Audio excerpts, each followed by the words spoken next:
اللہ تعالیٰ کر سکتا ہے، کوئی اس کے لیے مشکل نہیں. ہوا علی کل شیء قدیر، اسے ہر شے کی قدرت حاصل ہے. لیکن اصل بات جو ہے میں آپ کو بتانا چاہتا ہوں، یہ ہے سائیڈ ایشو.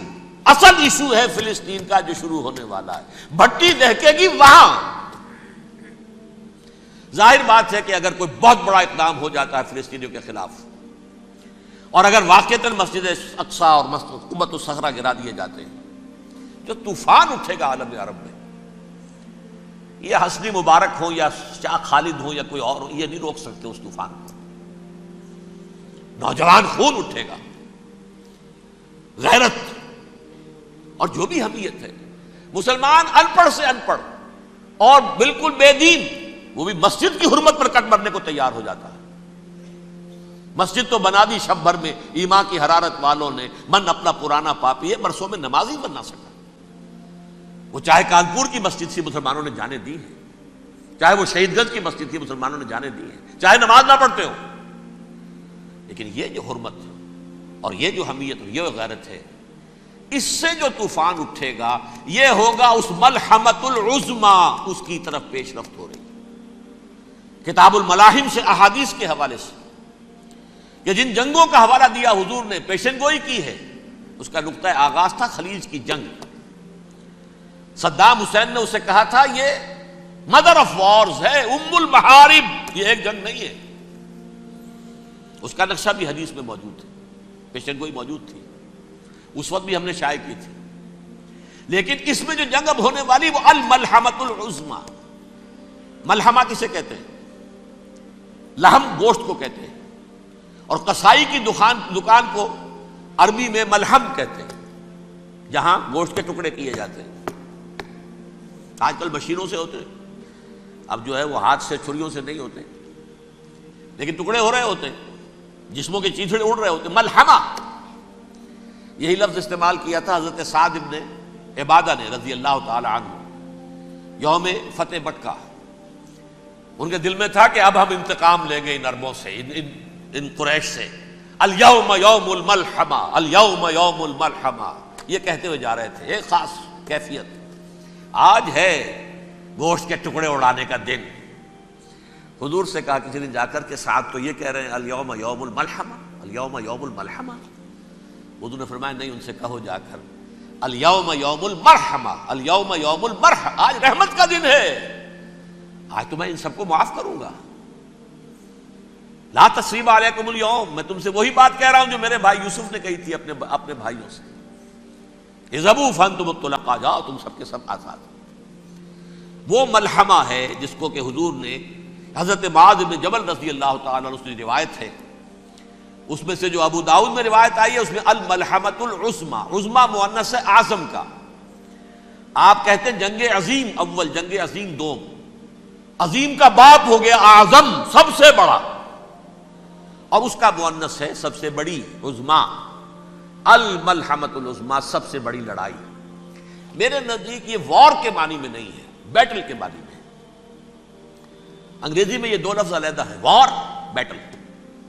وار سالوں کو محیط ہوتی ہے، بیٹل کسی ایک خاص جگہ پر جو لڑائی ہوتی ہے اس کو کہتے ہیں. حضور کے اور قریش کے درمیان 6 سالہ وار تھی، جنگ تھی. لیکن battles, battle of Uhud, battle of Badr, یہ بیٹلز تھی، لڑائیاں تھیں. تو عظیم ترین جنگ شاید اس اعتبار سے نہ ہو جیسے کہ ورلڈ وار 1 اور ورلڈ وار 2، یعنی اس کی وسعت کا اتنا معاملہ نہیں اور طوالت کا نہیں. لیکن جو لڑائی جو ہے بیٹل ہونی ہے، جس کو کہ یہ لوگ، یا چونکہ میں نے کہا تھا شروع میں کہ سرما ہے میری آنکھ کا خاک حجاز و حول قدس. نیو ٹیسٹمنٹ کی آخری کتاب ہے the book of Revelation, Revelation of Saint John. اس میں آرمگڈون کہا گیا ہے اسے. ہر مجدون، یہ عبرانی لفظ ہے. ہر کہتے ہیں اونچی جگہ کو، سطح مرتفع. مجدون میگیڈو، میگیڈو ایک وادی ہے، مرتفع، وادی مرتفع. یہ ہے واقع لبنان، اسرائیل اور شام کے درمیان جو ٹکڑا، جو ٹرائنگل بنتی ہے، یہ ہے. یہاں پر بڑی جنگ لڑی جائے گی، اور یہ جنگ صلیب ہوگی جو کہا ہے بش نے، یہ جنگ صلیب. سیکنڈ ملینیم شروع ہوئی تھی تو پہلی صلیبی جنگ ہوئی تھی، تھرڈ ملینیم شروع ہوا ہے، یہ سیکنڈ صلیبی جنگ ہے، یہ کروسیڈ ہے.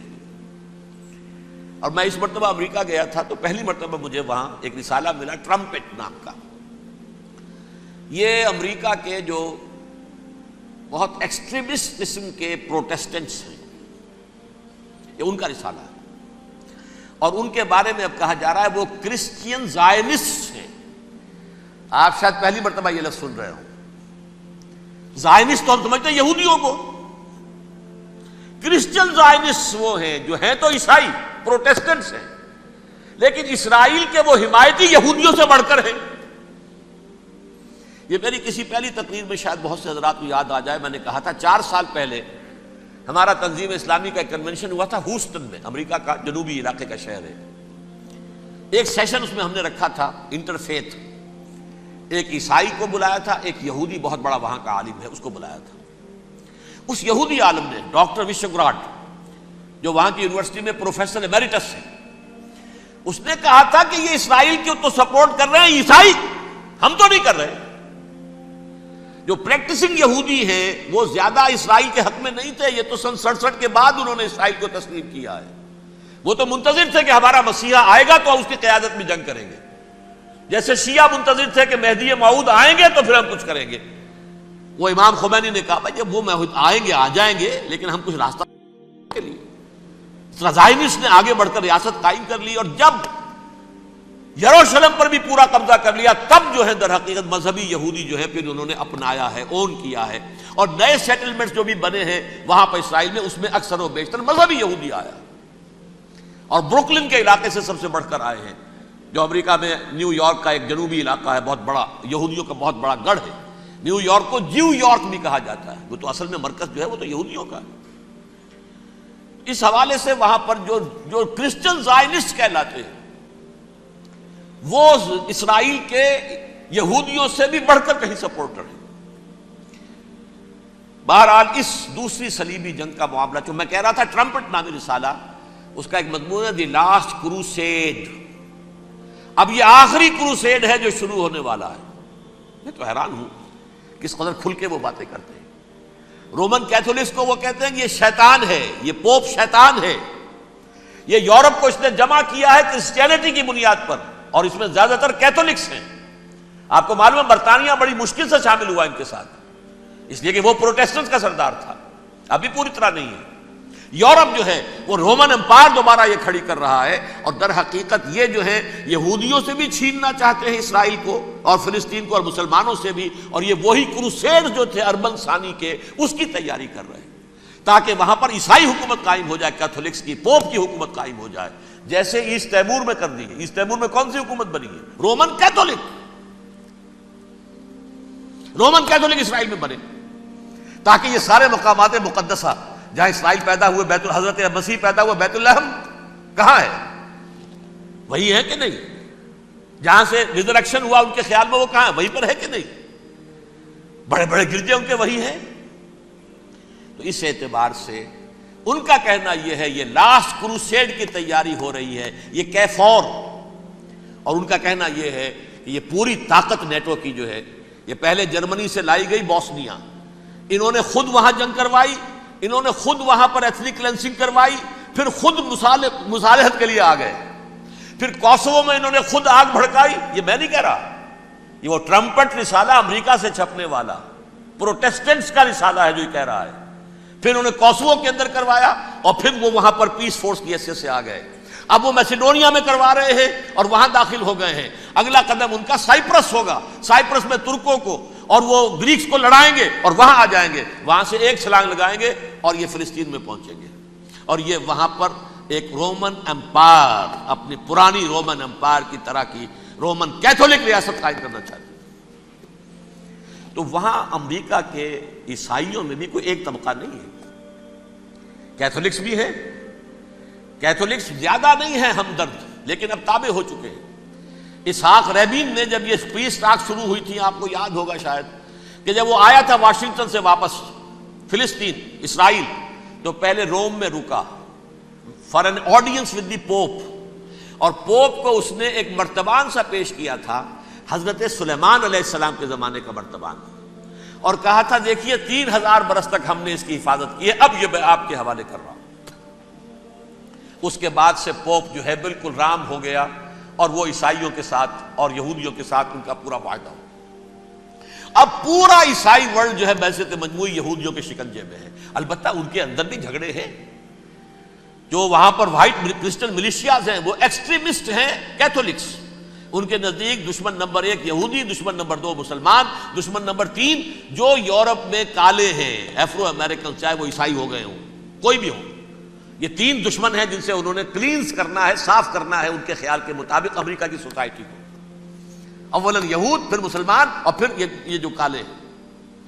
لیکن دوسری طرف پروٹیسٹنٹس کے اندر ایکسٹریمسٹ وہ ہیں جنہیں کہا جا رہا ہے یہ کرسچین زائنسٹ ہیں، یہ اسرائیل کے، اسرائیل سے بڑھ کر سپورٹرز ہیں۔ بہرحال یہ اب جنگ ہوگی، اس کا نتیجہ کیا نکلے گا یہ تو اللہ ہی جانتا ہے۔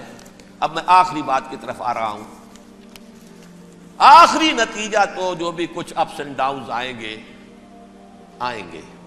تلک الایام نداولھا بین الناس، آخری نتیجہ ڈراپ سین وہ یہ ہوگا کہ اللہ کے دین کا بول بالا ہوگا، اور پوری دنیا پر محمد کے لائے ہوئے دین صلی اللہ علیہ وسلم کی حکومت قائم ہوگی۔ وہ گویا قیامت کی تمہید ہوگی، اس کے بعد بس قیامت آئے گی، کیونکہ مقصد کائنات، تخلیق کائنات پورا ہو جائے گا۔ پوری مخلوقات کے اندر مقصد تخلیق، کلائمیکس آف کریشن محمد الرسول اللہ صلی اللہ علیہ وسلم، دین کی تکمیل محمد الرسول اللہ صلی اللہ علیہ وسلم۔ اور اس خلافت عرضی کے لیے جو حضرت آدم کو خلافت دی گئی تھی، جب اس میں وہ خلافت پوری دنیا پر قائم ہو جائے گی، اس کا مقصد پورا ہو جائے گا۔ And that will be the beginning of the end۔ اس کے بعد قیامت ہے۔ آخری نتیجہ تو یہ نکلنا ہے۔ اس سے پہلے سزائیں ہمیں بھی مل رہی ہیں، اور یہاں میں کانٹے کی بات جو چھوڑ گیا تھا اس وقت بیان کر دوں۔ اللہ نے اس مغضوب علیہم قوم کو، اس ملعون قوم کو کیوں اب تک چھوٹ دیے رکھی؟ میں بتا چکا ہوں یہ بڑے عذاب کے مستحق ہو چکے تھے حضرت عیسیٰ علیہ السلام کے زمانے میں، چھوٹ دی ہے ابھی تک ہے، بلکہ ایک مرتبہ ابھارا ہے، 1900 برس کے بعد ابھرے ہیں یہ۔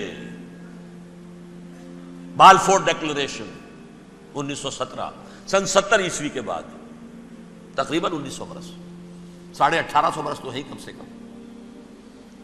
پھر creation of Israel 1948، 1967 extension of Israel, یروشلم پر قبضہ۔ یہ سارا جو ہے کیوں ہے؟ اللہ تعالیٰ اس خیر امت محمد صلی اللہ علیہ وسلم، اس کے بہترین حصے کو سزا ان ملعونوں کے ہاتھوں دے رہا ہے۔ کیوں؟ جو جرم انہوں نے کیا تھا وہی ہم نے کیا۔ انہوں نے اللہ کی کتاب کو پیٹھ کے پیچھے پھینکا، نبذ فریق من الذین اوتوا الکتاب کتاب اللہ وراء ظہورہم، ہم نے اپنی پیٹھوں کے پیچھے پھینکا کہ نہیں؟ کولونیل رول سے آزاد ہوئے، کہیں اسلامی قانون نافذ کیا، کہیں اسلامی نظام قائم کیا؟ تو جو جرم ان کا تھا وہی ہمارا ہے، اور ہم خیر امت ہیں، اور ہمارے میں سے خیر ترین عرب ہیں، ان پر اللہ کا فضل، ان کی مادری زبان میں اللہ کی کتاب موجود ہے۔ پھر انہوں نے اللہ کے دین کو پیٹھ دکھائی۔ جو ملک آزاد ہوا کولونیل رول سے، یا اس نے قبلہ کر لیا اپنا ماسکو کی طرف، یا کر لیا واشنگٹن کی طرف۔ کسی نے مکے کو قبلہ بنایا،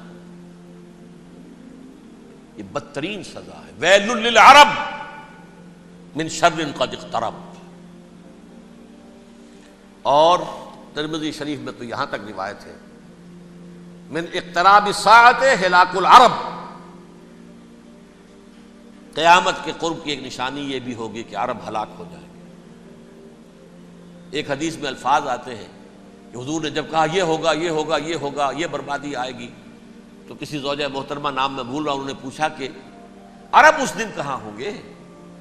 فرمایا العرب یومئذ قلیل، بہت کم۔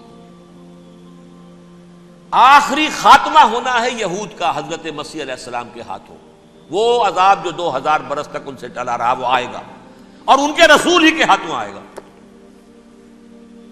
لیکن اس سے پہلے مسلمانوں پر یہ عذاب آ رہا ہے، ہولوکاسٹ کے درجے کا عذاب آ رہا ہے. البتہ ہم پاکستانی اس میں یوں سمجھ لیجئے کہ وہ تو خبریں موجود ہیں احادیث میں، وہاں تو جو ہونا ہے. اتنے انسان مریں گے کہ ایک پرندہ جو ہے اڑتا چلا جائے گا، وہ نہیں چاہے گا کہ نیچے اترے تو کسی لاش پر اترے، اسے جگہ نہیں ملے گی زمین خالی کر کہیں اتر سکے، تھک ہار کر گرے گا، مرے گا تو بھی لاش کے اوپر گرے گا. یہ الفاظ ہیں حضور کے صلی اللہ علیہ وسلم. الملحمۃ العظمیٰ الملحمۃ الکبریٰ. یہ لاسٹ کروسیڈ ٹرمپٹ اخبار نے، میں اس کا فوٹو اسٹیٹ بھی کبھی آپ کو دکھا دوں، ویسے میرے ساتھ ہے وہ رسالہ ٹرمپٹ. دی لاسٹ کروسیڈ اس کی تیاری ہو رہی ہے. وہ الملحمۃ العظمیٰ اور ملحمۃ الکبریٰ جو ہے وہ آنے والی ہے. ابن ماجہ میں کبریٰ کہا ہے، اکبر کا مؤنث کبریٰ. ملحمہ کبریٰ سب سے بڑی جنگ اور ملحمہ عظمیٰ سب سے عظیم جنگ. یہ ہوگی اور بہت جلد ہوگی.